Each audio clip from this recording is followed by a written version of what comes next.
Welcome back. Obama Black Messiah Part 3. I'm deciding today to call this one, Have You Ever Felt Cheated?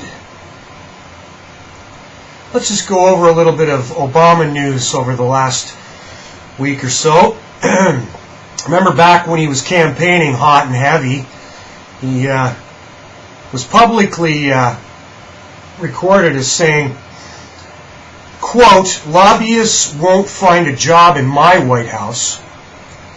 Now, for those of you that don't know, there's 40,000 registered lobbyists in Washington, okay? He has basically, through the campaign, said, no more. It's all going to end. Not in my White House. Not going to happen on my watch. These guys carry too much influence. They're not going to be a part of the decision-making process. Oh, wait a minute. A week, 2 weeks, 3 weeks later, everything's changed. Well, we're going to just review the rules now. And maybe we can tighten up the rules a little bit on these lobbyists. Well, any way you slice it, it's a total flip-flop. And you knew this was coming. I mean, he's a liar. How about Iraq?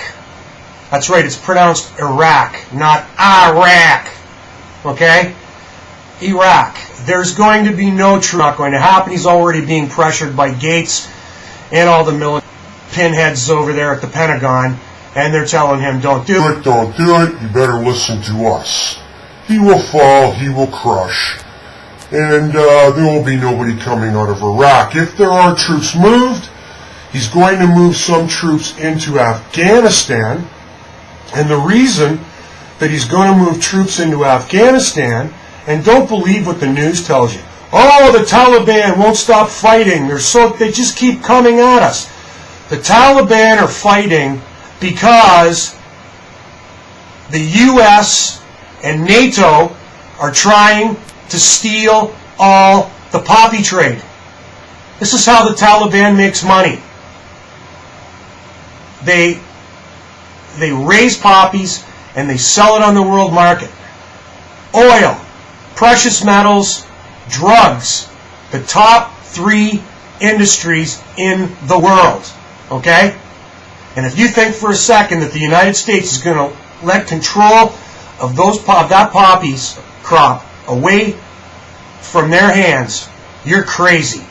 The only reason that NATO forces are in Afghanistan is to protect and guard the illegal poppy crop, which is used for the heroin production that is distributed around the world. The U.S. government is the biggest drug dealer in the world.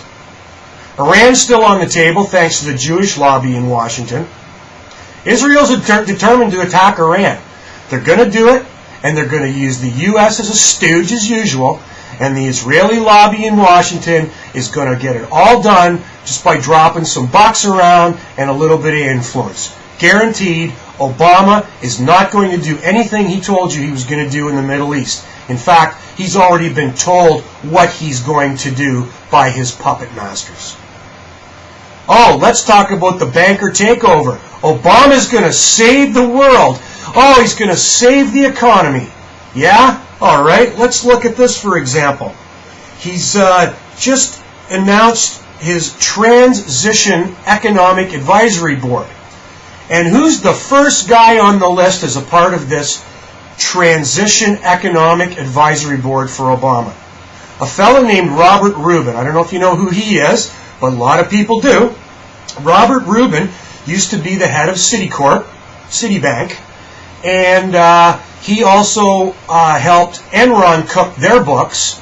And when he went through the Enron scandal and had to testify through that, they found out through that investigation, of course, that he also cooked the books at Citicorp. So, oh, and by the way, he was also a director of Ford Motor Company from 2000 through 2006, a period of which there has been publicly stated, many in the major mainstream media, many accounting irregularities at Ford during that period of time. The guy's basically a thief, he's a crook, he's a criminal. He is the one that's going to be one of the people advising Obama on how to deal with the economic crisis. Do you people, are you completely brain dead here? Do you see who's running the show? It's the same people that were already there. Nothing has changed. Are you that retarded that you can't get this? Another thing he talked about last week was his intelligence policy. That's not going to change from the way it is now. Torture's still good. Child slave rings run by DynCorp, Halliburton, and Blackwater. It's all good. And it's all going to continue under Obama. Nothing's going to change. You people don't get this. Read the newspaper. Listen to what comes out of this scumbag's mouth. You don't have to be a prognosticator or a seer to figure this out. Just listen to what these people say. They tell you in advance what they're going to do. Are you retarded? Lastly but not leastly in this installment, I want to talk about mandatory service. Obama is proposing mandatory service, 2 years, for all U.S. citizens between the ages of 18 and 42 years old. 2 years. And that means he'll put you on some kind of green cop thug gang, or he'll put you on some CPS taking your children gang, or they'll put you out doing highway checkpoints with highway patrol and the National Guard. This is what we're talking here. 2 years mandatory service. And get this one. Here's the kicker. No college deferment. This is the exact same program that they've run in Israel for years and years. You do 2 years of mandatory military service and you do not get out of it. No how, no way. His million-man youth brigades, all of this stuff is just a perfect storm for a guy like Rahm Emanuel, the new chief of staff, the gun grabber. He's going to take all your guns, and then he's going to take your kids and he's going to put them in mandatory. Everyone that voted for Obama, I hope that Obama. I hope you guys wake up sooner or later, because we are spiraling down a road to hell with this guy. He is a demon. He is a demon. He's not your first black president. He's not your first African-American president.